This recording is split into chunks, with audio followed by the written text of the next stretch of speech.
Across the fractured world, America still feels like a power made for roads, not for seas. Its armies move on rubber and steel, bound to the map's dry land, or so the Axis believes. Japan's empire stretches across the Pacific, island to island, confident that the ocean will remain its greatest ally. Germany, holding the rivers of Europe in its grasp, trusts that water will always divide its enemies. But then, on forgotten coastlines, something new begins to emerge. At first, they appear as mistakes of design, vehicles too clumsy to be ships, too fragile to be trucks, their wheels churn against the surf, their engines coughing in the salt wind. Painted olive drab, marked only with white stars, they look almost comic as they crawl from the sea onto sand. Soldiers watching from the shore laugh quietly. Even the enemy, seeing photographs, dismisses them as absurd. The Americans, they joke, have built toys for sailors. Those toys, however, are unlike anything the modern battlefield has ever seen. Born of necessity and industrial imagination, they blur the boundaries between land and sea, a fusion of hull and chassis, propeller and tire. They are called DUKWs, an ungainly name that hides their purpose, to deliver supplies wherever geography once said they could not go. The first landings are modest, a few vehicles rolling ashore under skeptical eyes, yet behind their awkward form lies a revolution quietly beginning. No longer must soldiers wait for harbors or bridges. No longer must victory depend on tides or docks. The shore itself, that ancient obstacle of war, is beginning to lose its meaning. For centuries, water divided armies and limited ambition. Now, for the first time, it begins to connect them. The line between earth and sea blurs in the gray foam beneath those spinning wheels. On that day, no one could know what these machines would become, that they would someday carry men across the Rhine, through jungles and storms, into the very heart of enemy empires. For now, they are curiosities, strange silhouettes against the surf. The world laughs at their clumsy grace. But what they didn't know was that the weapon they mocked would soon erase their advantage entirely. For all the brilliance of modern warfare, one obstacle had remained unchanged since antiquity: the shore. Armies could conquer continents, yet they still faltered at the edge of water.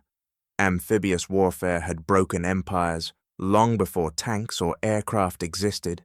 Ships could bring soldiers to battle, but not sustain them once the first wave landed. The ancient problem persisted. An army without supply was an army already dying. By 1941, as the Second World War deepened, American planners understood that ports would be among the first casualties of invasion. In Europe and the Pacific alike, harbors would burn, piers would be mined, and every coastline would become a fortress. The sea could deliver men, but not momentum. Victory, they realized, would require something radical, a way to erase the very boundary between land and ocean. That realization reached Washington, where a small group of officers, engineers, and industrial designers were summoned under the War Production Board. They gathered in rooms thick with smoke and blueprints, charged with an impossible order: build a vehicle that could swim like a boat, drive like a truck, and deliver the lifeblood of war, supplies, without pause. To most, the idea sounded absurd. Military traditionalists called it a distraction, an engineer's fantasy. How could a truck survive waves? How could a boat climb a beach? But among the skeptics sat a few restless minds, civilians and soldiers alike, who refused to see water as a wall. They began sketching shapes on napkins and scraps of paper, hulls that bent into axles, tires that folded against propellers. The lines were crude, the dreams improbable. Yet somewhere in the mess of graphite and ink, a silhouette began to take form, an outline that defied the map itself.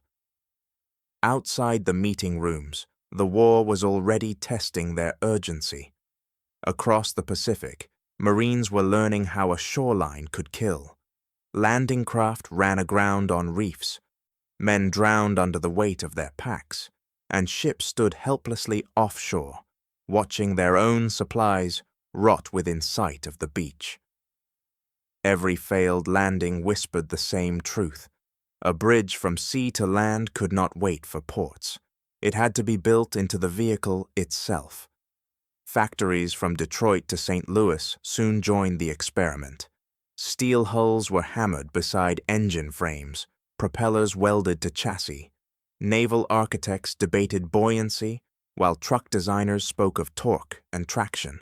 Each discipline thought the other insane, yet the collaboration endured, a union of necessity forged in wartime urgency. There was poetry in their purpose. To conquer the 20th century's greatest war, they would have to conquer geography itself. They were not merely building machines. They were reimagining how an army moved, how nations reached one another, how the world connected when the bridges were gone. And so, in the quiet corners of workshops and test basins, the impossible began to look merely improbable. Water lapped against steel. Wheels met waves. Engineers watched, breath held, as their crude prototypes floated where no truck should ever float. It was not perfection, not yet, but it was a beginning, the faint hum of an idea refusing to sink. In that moment, the US military did not yet know it, but the solution to the oldest problem in warfare was already taking shape. In a small factory bay, under fluorescent light and the smell of oil, a new outline waited on the drawing board, the first sketch of a truck that could float. It was not born in a shipyard, nor a barracks, but in a factory, among welders, engineers, and men who believed that steel could be taught to float. The DUKW was never meant to sound heroic. Even its name carried the cold logic of industry. D for 1942, the year of its design. U for utility amphibious. K for all-wheel drive. DISTO for dual rear axles. 4 letters, no poetry. Just the language of production, of a nation turning imagination into inventory. The engineers who shaped it were not generals. They were civilians from General Motors and naval architecture firms, men used to drafting truck chassis and pleasure boats, not tools of war. Their task was to merge the two, a truck that could sail, a boat that could climb. They began with the reliable GMC CCKW, the Army's standard 1.2-ton cargo truck. Onto it, they welded a watertight hull of thin steel, sealed the axles, fitted a propeller, and gave it the ability to steer both in water and on land. It looked ungainly, its nose curved like a duck's bill. To the untrained eye, it seemed destined to fail. Yet in its awkwardness lay brilliance. The DUKW's engine sat high to survive waves. Its bilge pumps could clear seawater faster than it entered. Its tire pressure could be adjusted from the cab, gripping sand one moment, tarmac the next. On paper, it could climb a 60% grade from water to land, an absurd number that even its designers hesitated to believe. When the first prototype rolled to the edge of Boston Harbor in the summer of 1942, Marines gathered to watch. They expected another experiment to sink beneath the tide, another idea that belonged to engineers, not soldiers. But the vehicle eased forward, wheels sinking, water folding around its bow. It floated. The propeller turned, and the ungainly hull began to move. Slowly at first, then steadily, it crossed the harbor's surface like a stubborn creature that refused to drown. Minutes later, it reached the opposite shore, crawled up the embankment, and drove inland. Silence fell before applause. The impossible had become visible. Tests grew bolder. In one demonstration, a DUKW carried a loaded jeep across open water, landed on a beach, and drove directly onto a road. In another, It delivered ammunition across flooded terrain where no truck could pass. Each trial chipped away at disbelief. What had begun as an engineer's curiosity became a soldier's lifeline. Military planners began to see beyond the machine's odd shape. They saw what it meant. If supplies could travel from ship to shore without ports, then invasions could strike anywhere. If rivers could be crossed without bridges, then geography itself could be rewritten. Logistics, once the silent burden of war, was becoming a weapon. Factories across America received the new order: mass production. Welding torches flickered day and night as the design was standardized, simplified, and multiplied. Thousands of DUKWs rolled off assembly lines, each stamped with its serial number and the quiet promise of adaptability. The soldiers gave it a nickname: the Duck. What began as mockery soon became affection, for in every place it landed, the Duck did what no one expected. It kept moving. The experiment had become strategy. The machine no one believed in had found its purpose. But the oceans of the Pacific waited, and there the Duck would face its first baptism of fire. By 1943, the Pacific had become the world's largest proving ground, a vast expanse of salt and coral where every mistake was paid for in blood. Guadalcanal, Bougainville, Tarawa, names that would soon become synonymous with chaos. Each island was a fortress ringed by reefs, each landing a battle not only against men, but against geography itself. The U.S. Marines had learned that in amphibious war, time was life.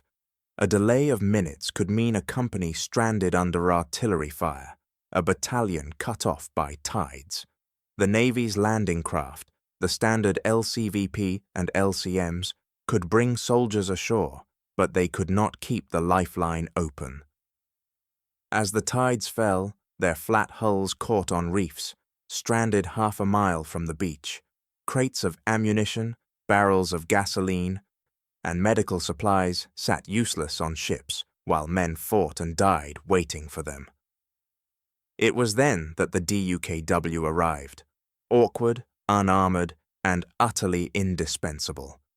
At first, no one believed it would survive Pacific surf, but the Ducks moved where other craft failed. They rode the waves, dipped through coral channels, and rolled straight up the sand under machine gun fire. Their thin steel hulls offered no protection, but their advantage was motion. They kept moving, in and out, hour after hour, between ship and shore, through smoke and blood.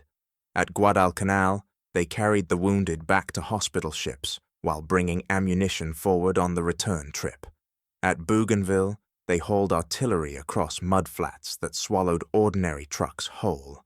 And at Tarawa, that terrible, shallow lagoon littered with wrecked landing craft and floating bodies, it was the Ducks that broke the deadlock.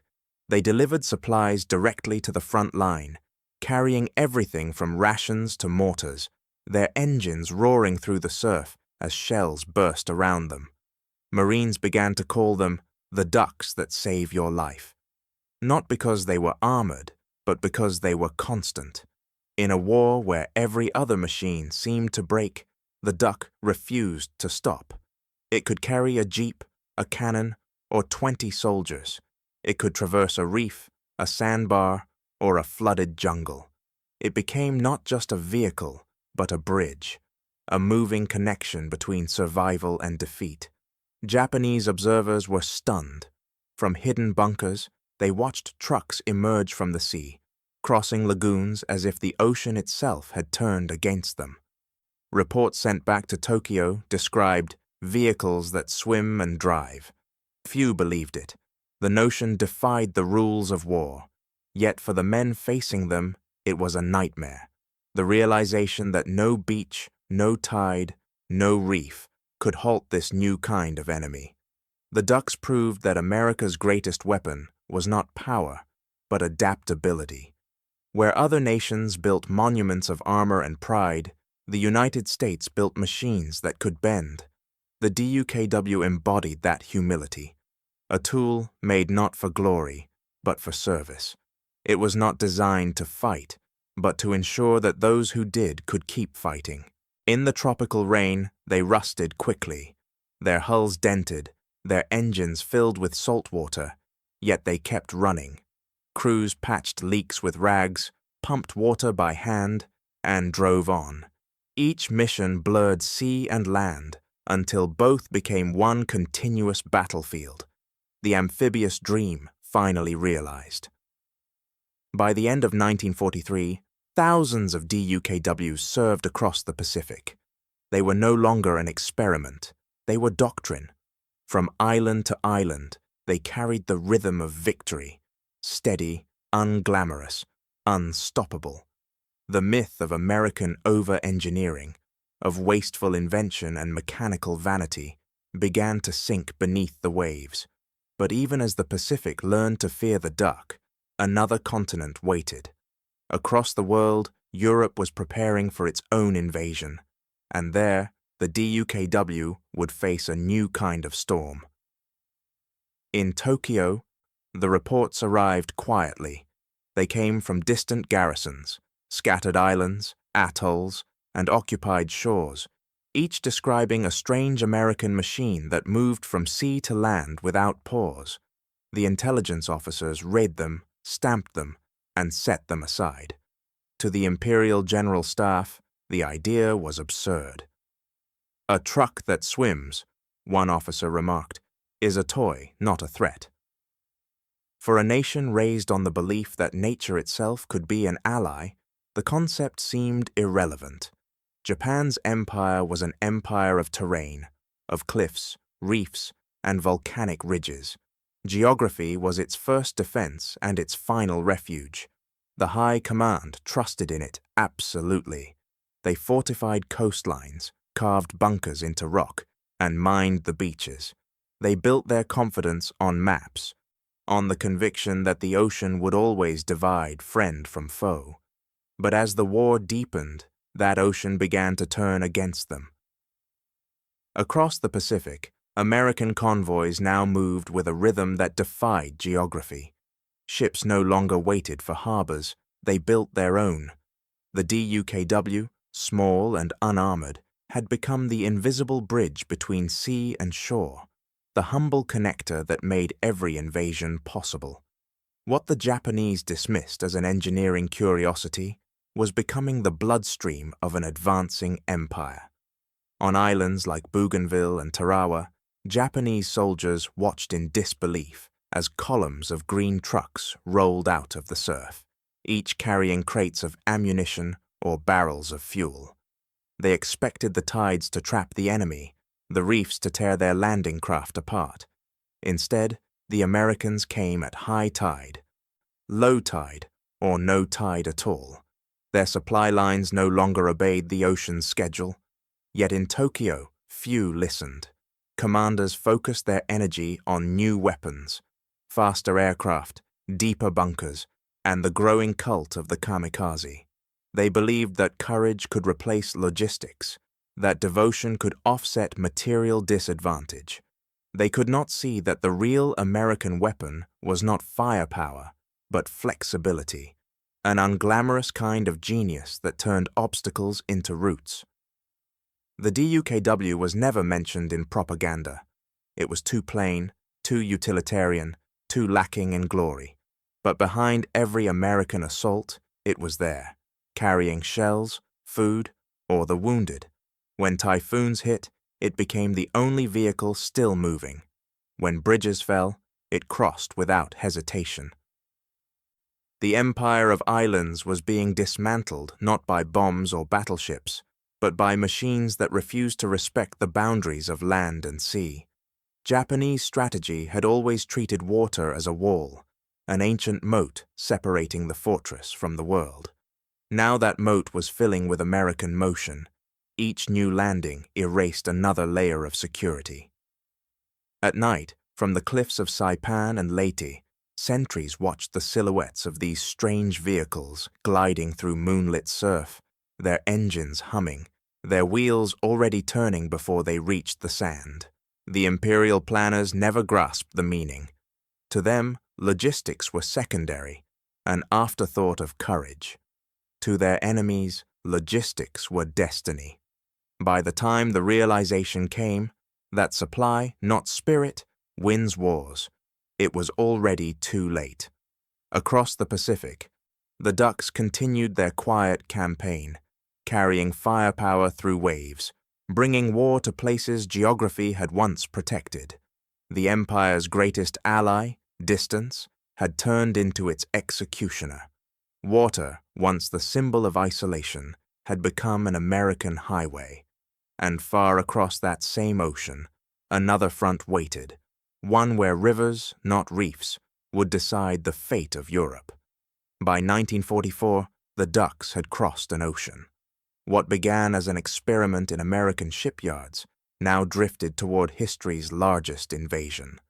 Europe waited behind walls of steel, mines, and surf. To reach it, the Allies would need not only courage, but continuity, a way to make the sea itself part of their supply line. In the early hours of June 6th, as the Allied fleet gathered off Normandy, the DUKWs rode among the landing craft, small, quiet shapes moving between towering transports. 2,000 of them, painted dull olive, waited for their moment. The soldiers aboard did not cheer. They adjusted their helmets, gripped the metal railings, and listened to the sea. Above them, the sky thundered with aircraft. Ahead, the coastline burned beneath artillery fire. When the order came, they began their descent. One by one, the Ducks slid from their motherships into the gray waves, engines sputtering as they steadied themselves. Then they turned toward France.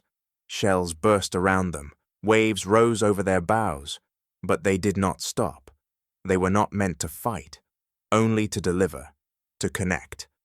While landing craft dropped their ramps and withdrew, the DUKWs stayed in motion. They carried gasoline, shells, radios, and medical gear from ship to shore without pause. They drove straight up the sand, through the chaos of beach obstacles and shattered vehicles, then inland toward the gathering front. Within hours, the beaches of Normandy were alive not only with soldiers, but with ducks, hundreds of them weaving between wreckage and smoke, turning invasion into infrastructure. When the first storms hit, they revealed the true value of the machine. Gales tore apart pontoons and swamped landing craft. Supplies that had taken days to gather vanished into the surf. Yet through the wind and waves, the ducks kept working. They floated when others sank, climbing over debris, carrying vital cargo from anchored ships to the struggling front line. German spotters watched from the cliffs and valleys beyond. They could not understand what they saw. Lines of vehicles crossing the tide as if the sea were no longer a barrier. One captured officer described them bitterly as the Americans' moving docks. They had expected to fight men. Instead, they were fighting momentum. For Eisenhower, the revelation was immediate. The invasion was not just a triumph of arms, but of logistics. Without the DUKW, he would later write, we could not have won at Normandy. The praise was not poetic, it was mathematical. The ducks had multiplied the army's reach. Every hour they ran, the invasion expanded inland, fed by a river of motion that the enemy could not dam. By summer's end, the DUKW had become the silent constant of the European campaign. It was there at every beachhead, every port, every bridgehead that did not yet exist. It carried food through mud, ammunition through floodwater, and hope through chaos. The line between land and sea, once the most decisive line in all of warfare, had been erased. Technology had made the shoreline obsolete. The empire of static defenses, of fortresses and fixed positions, was dying in real time, undone not by tanks or bombers, but by a truck that floated. And as the Allied armies pushed inland, they found that the same rivers which had once protected Europe would now serve their advance. For beyond Normandy, beyond the hedgerows and ruined towns, another set of waters awaited: the Seine, the Moselle, the Meuse, and soon the ducks would learn to swim through them too. By late summer of 1944, the tide of war had turned inland. The beaches of Normandy lay behind the Allied armies, and before them stretched a continent divided by rivers. The retreating Germans had destroyed every bridge, every crossing that could slow pursuit. Roads ended in craters, stone arches collapsed into churning water.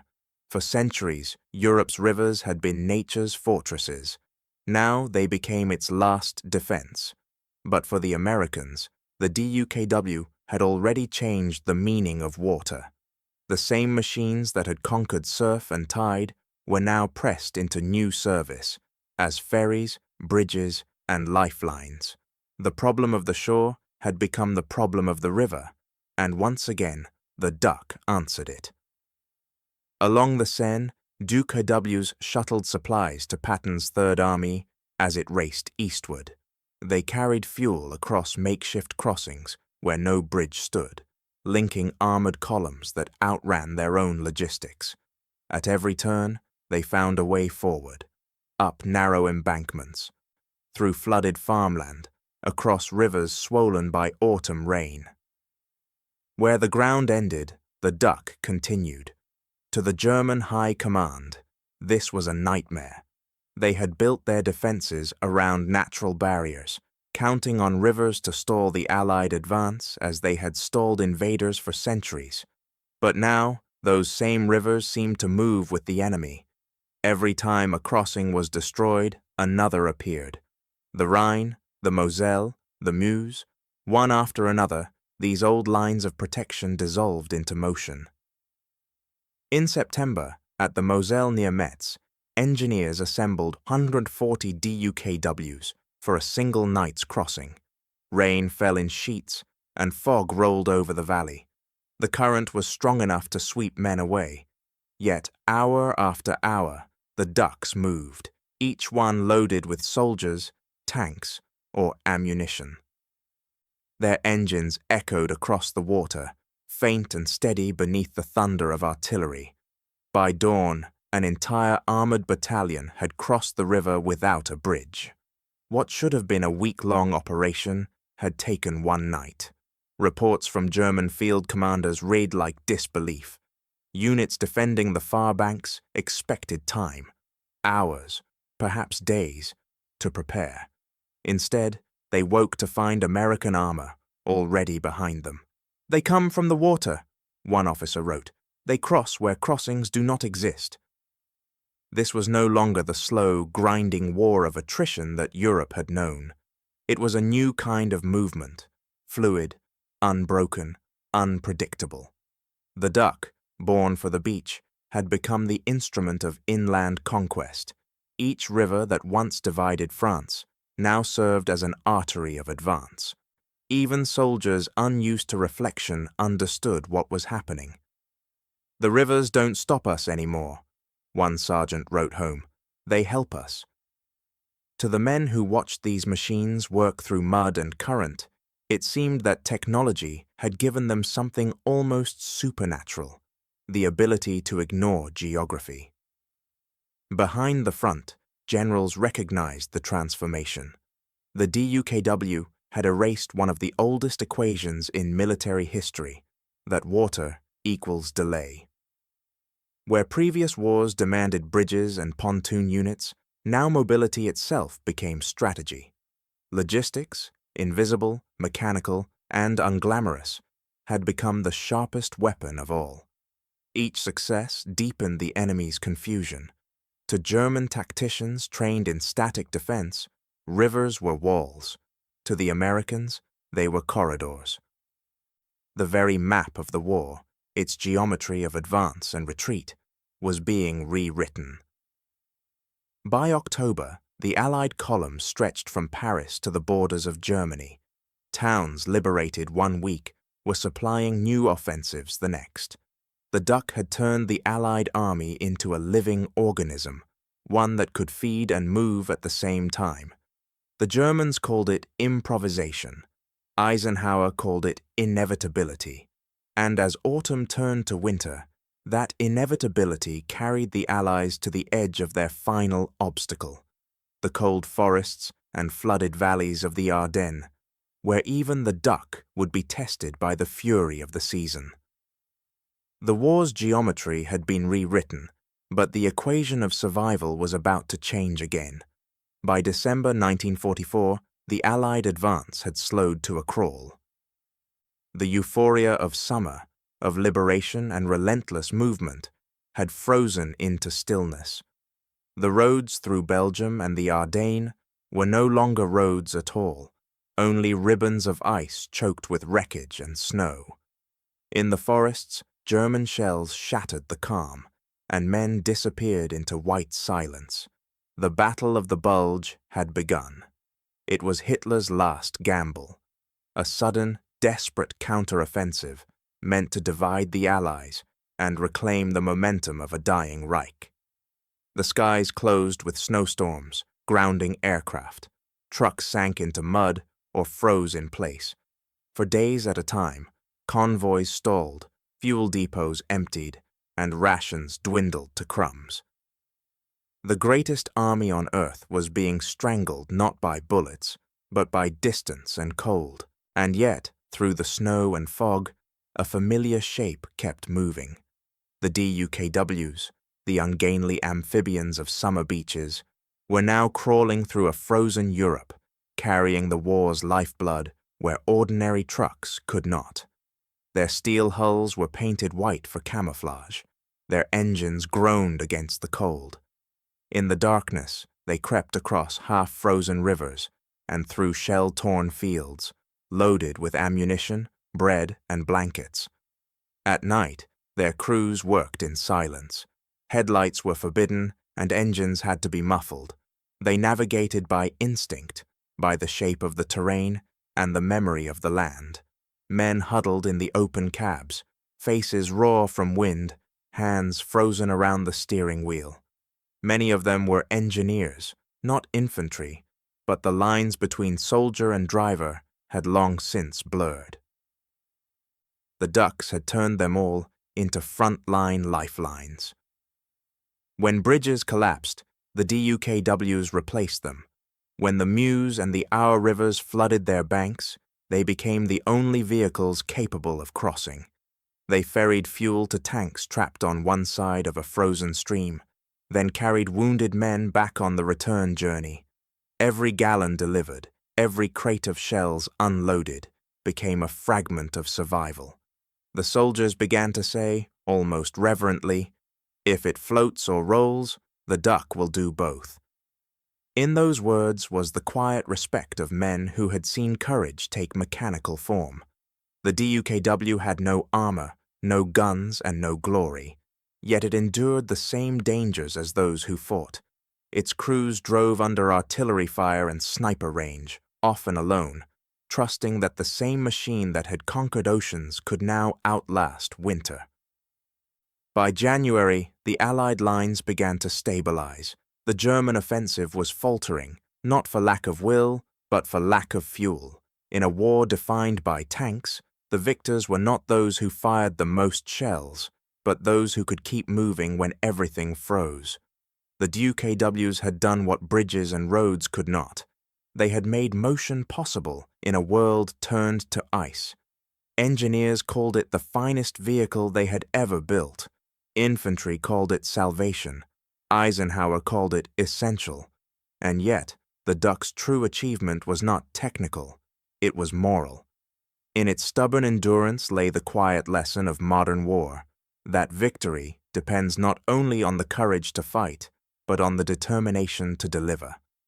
Across the Ardennes, snow buried the wreckage of German armor. Rivers thawed, the sound of engines returned to the valleys. Once again, the roads began to move.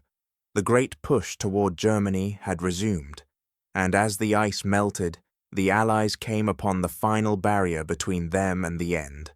the broad, dark line of the Rhine. There, the Ducks would meet their greatest test yet, the last river, the last wall. By March 1945, the war had shrunk to one final obstacle, the Rhine. For 1,000 years, this river had marked the heart of Europe's defenses, the natural moat of Germany itself. Behind it lay the Ruhr, the factories of war, and the road to Berlin. For Hitler, it was the last boundary that might still hold. For the Allies, it was the final wall that must fall. The winter battles had burned away illusion. Bridges lay shattered by retreating German engineers, their twisted iron hanging over the water like broken ribs. The banks were mined, the current strong, the far side bristling with artillery. To conventional planners, it looked impossible. An army halted before the largest river in Western Europe with no way across. But this war no longer obeyed convention. It had learned to float. At dawn on March 23rd, under a mist that rolled low over the water, hundreds of DUKWs lined the western bank. Their engines idled softly, exhaust curling upward in the cold air. Infantrymen loaded rifles and rations. Engineers lashed down crates of ammunition. The vehicles stretched for miles, a quiet armada of wheels and steel, poised at the edge of Germany's last defense. Then, as artillery thundered from the far shore, the Ducks entered the river. One by one, they slid from mud into current, their hulls cutting through the mist. Propellers churned against the cold grey flow, wheels turning idly beneath the surface. Above them, Allied guns laid down smoke and fire, shielding their movement. German defenders watched in disbelief. Through binoculars they saw trucks, actual trucks, gliding across the Rhine under bombardment. For generations, they had trusted this river as a fortress, a divide no army could cross without bridges or boats. Yet now, before their eyes, it was being undone by machines that defied definition. The DUKWs moved steadily, ferrying men, guns, and even light tanks from shore to shore. When the first wave reached the far bank, soldiers leapt into the mud, securing a beachhead that should never have existed. Within hours, a rhythm took hold. Back and forth, a living bridge of motion replacing the structures that bombs had destroyed. By midday, the far side of the Rhine was alive with movement. Ammunition flowed inland, fuel drums rolled from the water's edge, and engineers followed to build temporary causeways. The crossing that German generals had sworn could not be made had already been accomplished. By dusk, entire divisions had reached the eastern bank without a single fixed bridge. For the Germans, it was more than defeat. It was disorientation. The geography that had shaped their strategy for generations had turned against them. Their last wall had become an open door. Across command posts, radio operators reported the same phrase again and again. They are crossing everywhere. No one understood how. The answer, as simple as it was humiliating, lay in those unremarkable machines. The Ducks, the trucks that swam. Eisenhower called the Rhine the final test of Allied logistics, and the DUKW passed it with quiet inevitability. In less than 24 hours, the Allies had done what centuries of invaders had failed to do: cross Germany's greatest river in force, without a bridge. When night fell, the river glimmered with the faint silhouettes of returning Ducks, their engines murmuring beneath the artillery haze. On both sides, soldiers paused to watch. Some smiled, some wept, but most simply stared, as if realizing that this moment was not just a crossing of water, but a crossing of time itself. The last natural defense of the Reich had vanished beneath the wheels of invention, and as dawn rose over the far bank, the road to Berlin lay open, carried not by tanks or bombers, but by the quiet endurance of trucks that refused to sink. By April 1945, the great rivers of Europe had been crossed, and the rhythm of war began to slow. The Rhine, once the final barrier, now flowed quietly behind the Allied armies. Beyond it stretched the ruins of a nation, towns collapsed under their own history, roads littered with the wreckage of retreat. The advance no longer met resistance, it met exhaustion. For the DUKWs, the mission changed.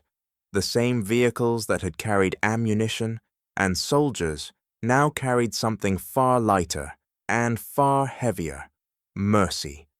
They ferried bread, fuel, and blankets to civilians who had survived beneath the rubble. In place of gunfire came the sound of engines humming along flooded streets, their propellers stirring the still water between the ruins. For the first time since their creation, the ducks were not bringing war, they were bringing life. In villages along the Rhine and the Elbe, children stared as the strange machines arrived from the rivers. Some pointed and laughed, as though the war itself had sent them a toy. Others simply watched, silent and hollow-eyed, as the soldiers unloaded sacks of flour, tins of milk, and medical crates. The vehicles that once symbolized invasion had become instruments of recovery. For the soldiers, the change was no less profound. Many had spent years watching the ducks under fire, their thin steel hulls riddled with holes, their crews soaked and shivering. Now they saw them gliding through quiet water under spring sunlight, their loads no longer marked with ammunition codes, but with red crosses and ration symbols. What had begun as a weapon of logistics was ending as a symbol of compassion. Commanders took note. The lessons of the DUKW were not about firepower, but about foresight. It had shown that wars are not won by courage alone, nor by the strength of arms, but by the ability to move, to adapt faster than the enemy can react. The DUKW had not conquered cities, but it had made their conquest possible. It had carried the invisible weight of victory, the fuel, the food, the connection. In their reports, generals began to speak of logistics not as a function, but as a force. Eisenhower called it the true test of modern warfare, the quiet calculus behind every triumph. The duck, he noted, had given the Allied army a mobility that strategy alone could never have achieved. It was not a tank, not a gun, not a fortress. It was an idea made of steel, that the world's boundaries could be crossed. Across the oceans, Japan still fought on, an empire convinced that islands and oceans would protect it as they always had. But the revolution that would destroy it had already begun, not in a battle, but in a blueprint. The Allies had learned how to erase geography itself. In the coming months, the ducks would appear again in the Pacific, carrying supplies through reefs and storms, connecting ships to shores where no port existed. The Japanese would never truly understand what had happened in Europe, how the rivers that once defined borders had been turned into highways. The war of movement had already been won. By May, as Germany surrendered, the DUKWs kept moving. They carried prisoners to camps, doctors to villages, mail to the men who had lived too long without it, and when the guns finally fell silent, they remained, drifting down quiet rivers that no longer mattered, their engines echoing softly through the peace they had helped create. The rivers of Europe had ended, but the idea that crossed them would not. Somewhere downstream, another shore was already waiting. By the spring of 1945, the war had crossed every ocean, and the final island stood waiting. Okinawa, 60 miles long, ringed with coral, cliffs, and death, was Japan's last defense before the home islands. To reach it, the Americans would have to master the sea one final time. The Pacific had always been Japan's fortress. For centuries it protected the empire through distance, through reefs that split wooden ships and storms that swallowed fleets. But by 1945, the ocean no longer obeyed isolation. The Allies had learned to move with it, to rise and fall with its tides. Their armies no longer needed harbors or docks, they carried their own. On the first days of the Okinawa invasion, a strange procession appeared in the surf, hundreds of green silhouettes rising and falling with the waves. The DUKWs had returned. They carried everything from 105mm shells to sacks of rice, radio sets, and the wounded. The landing craft, heavy and flat-bottomed, stopped at the reefs where the Pacific's teeth caught them. But the ducks kept going, floating across coral shallows, climbing the sand, rolling into the battle's heart. From their bunkers, Japanese soldiers watched in disbelief. The tide itself seemed alive, delivering endless streams of men and supplies. The sea that had once protected them was now bringing their defeat. "They come from the water," one survivor later said. "And the water never stops." For the Americans, the DUKW had become routine, an extension of the army itself. It ferried fuel to tanks, ammunition to hilltops, food to the front. When typhoons hit, it brought relief. When bridges fell, it replaced them. On Okinawa's shattered beaches, where blood and salt mixed in the sand, it proved again that victory belonged not to power, but to persistence. Each mission was simple and endless, from ship to shore, from shore to field, from field back to sea. The same circular motion that once defined life on the islands now defined their undoing. The ducks were not fast, nor beautiful, nor invincible, but they were constant. They did what empires could not. They adapted. By June, Okinawa was in American hands. The last island had fallen. Japanese resistance had bled itself out against an enemy that refused to stand still. Survivors saw the strange machines on the beaches and did not know what they were. To them, they were symbols of something deeper, of a world that no longer respected the boundaries of water and land. The DUKW, born in an American factory, now roamed every ocean. It had crossed rivers in France, jungles in the Pacific, and seas once thought impassable. It had transformed the ancient language of geography, turning isolation into access, defense into exposure. The empire that once ruled the tides had drowned in its own moat. Technology had conquered geography, and with it, the world itself had changed.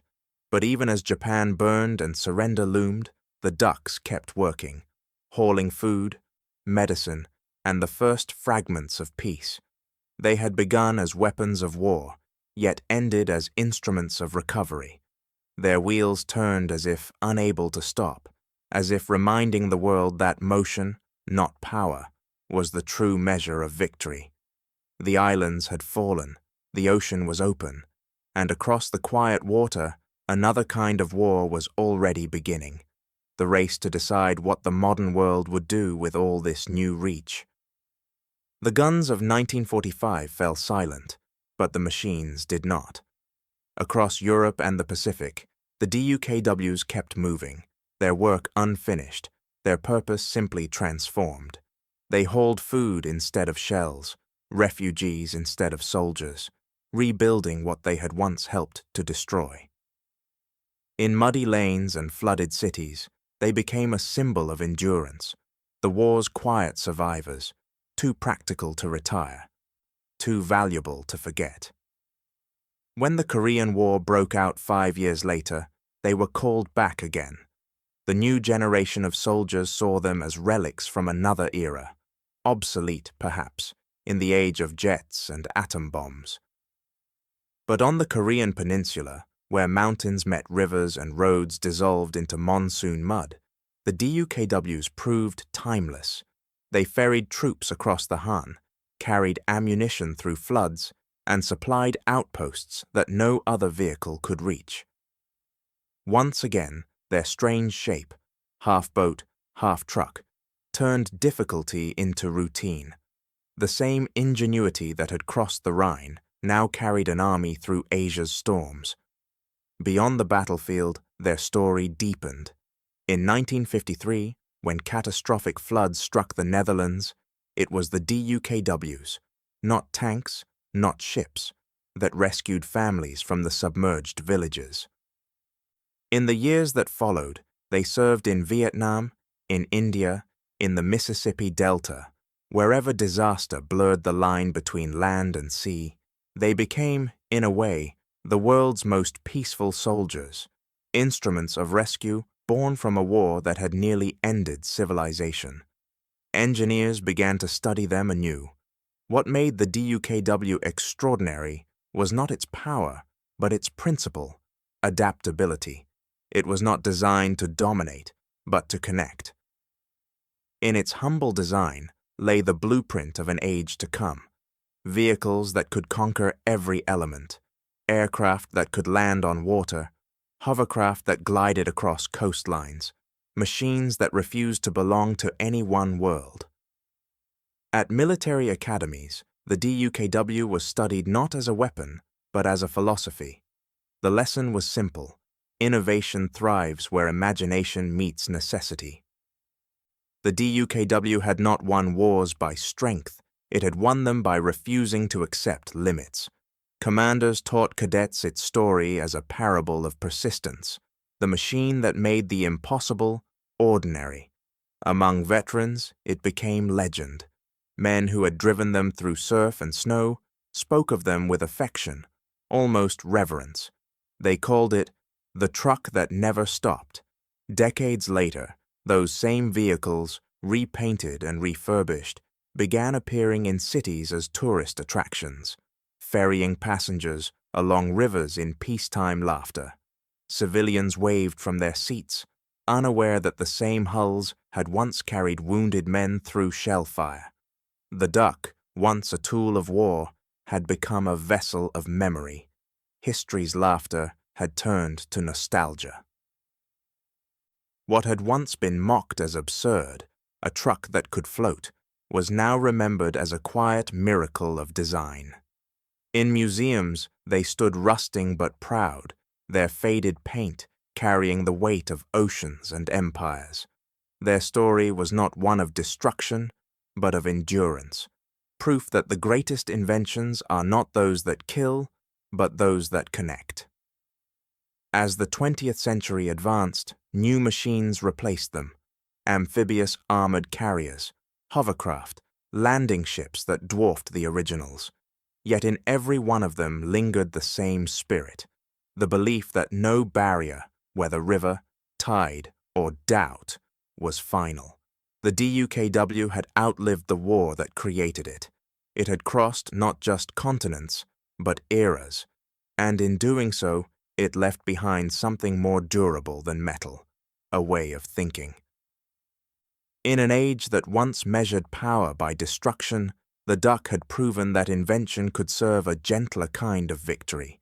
But even legends rust, and in time, the world would forget what those quiet green hulls had meant, until history looked back again and remembered that they had never truly stopped moving.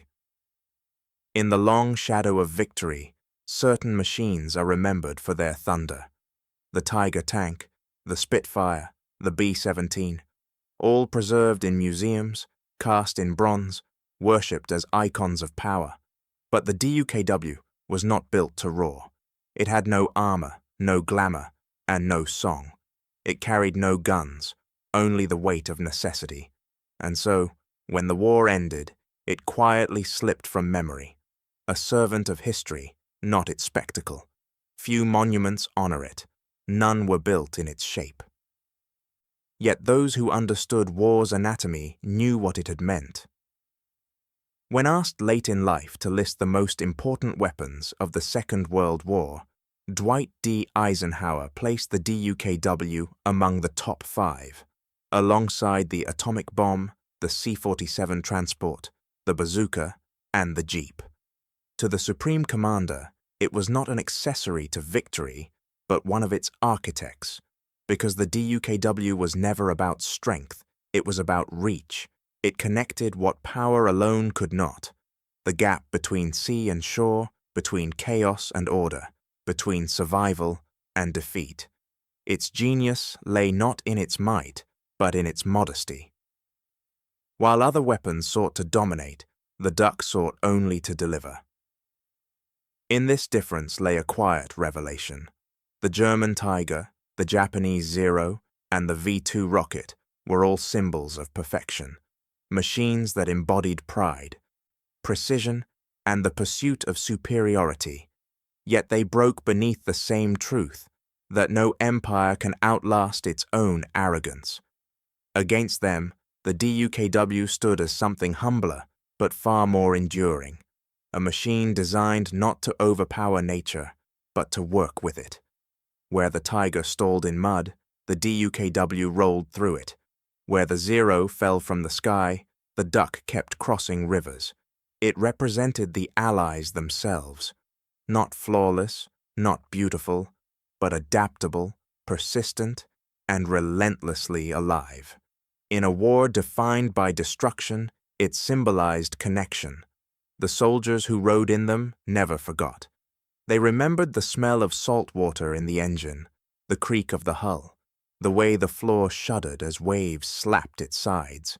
They remembered how it never failed them. Not on reefs, not in snow, not on the Rhine. For them, the duck was not a marvel of engineering, it was a promise kept. And yet, history is often unkind to quiet miracles. The DUKW was not celebrated in parades.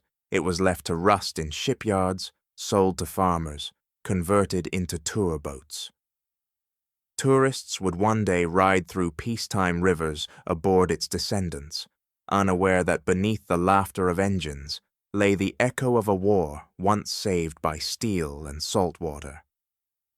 The miracle was not that the DUKW existed, but that it never asked for recognition.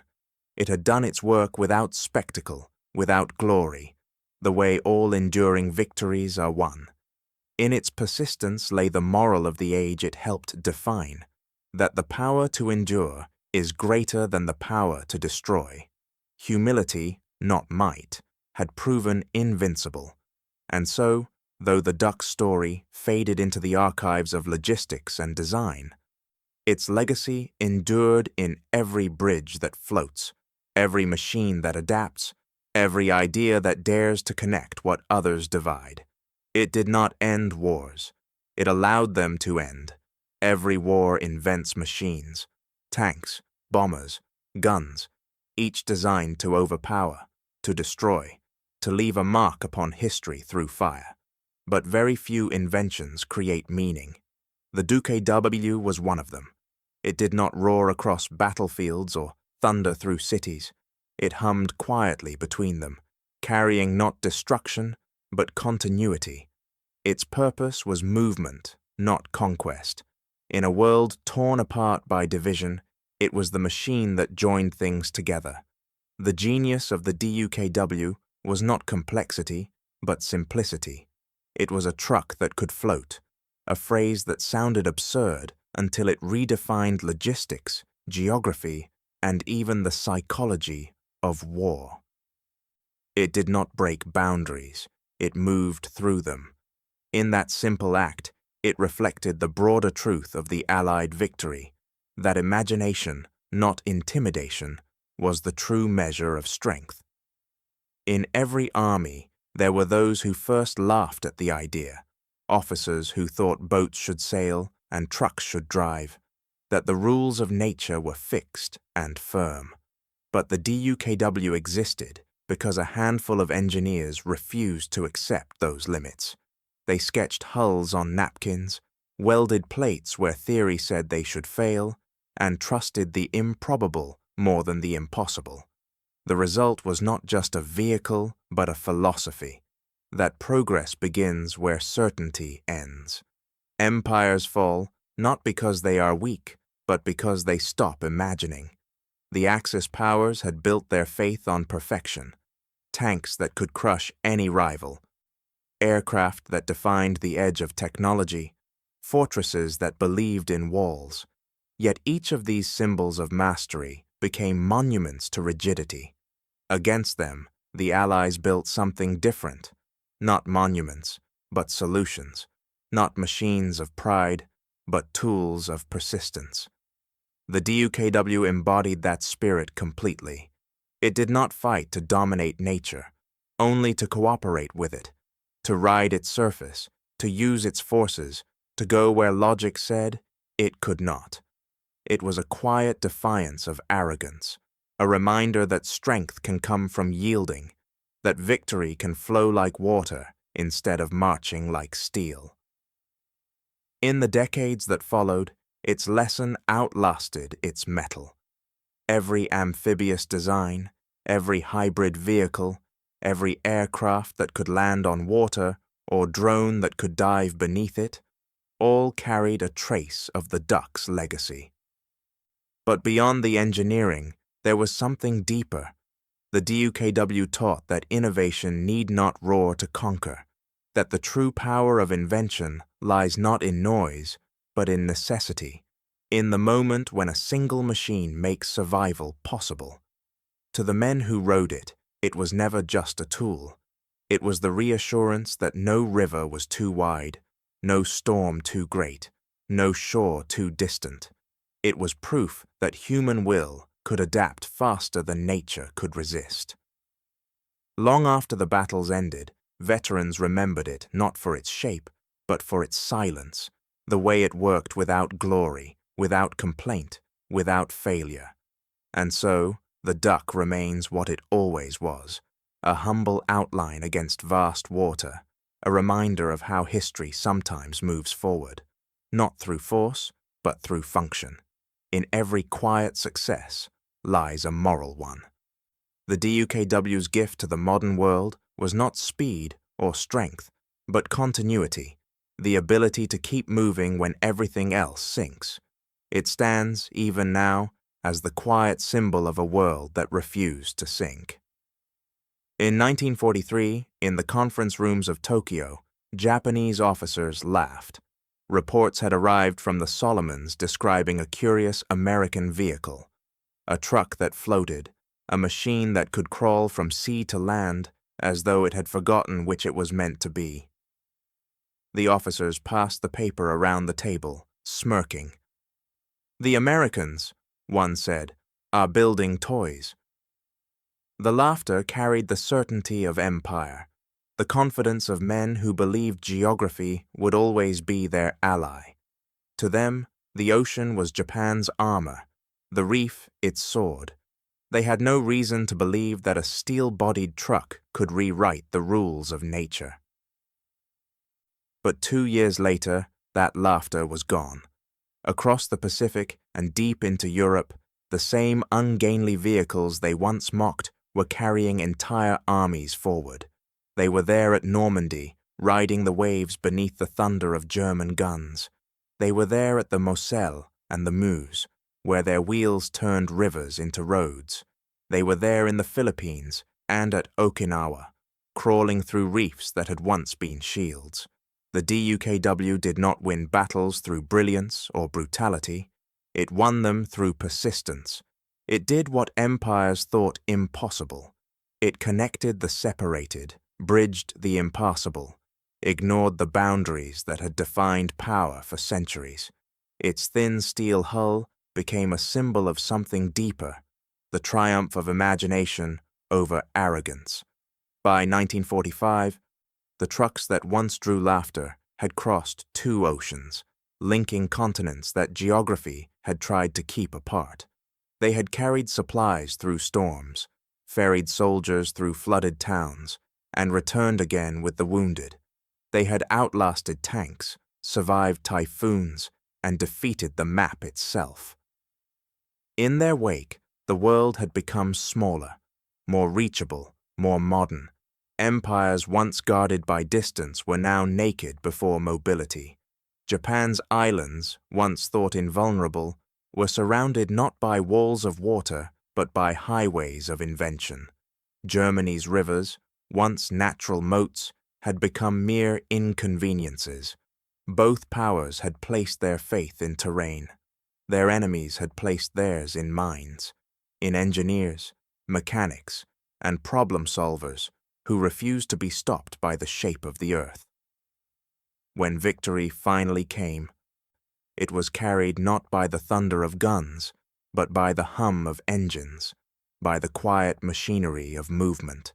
The DUKW embodied that victory, a reminder that wars are not only won by courage, but by creativity. History remembers the tanks, the bombers, the weapons that glowed and burned, but wisdom remembers the ducks, the machines that did not fight, yet made fighting possible. They never appeared on recruitment posters. They had no aces, no legends, no heroes. Yet every soldier who reached a beach, who crossed a river, who lived to march inland, owed a debt to the strange machine that carried them forward. It is a lesson that outlives the war itself. Power fades, imagination endures. Empires rise behind walls of pride and fall before those who find a way around them.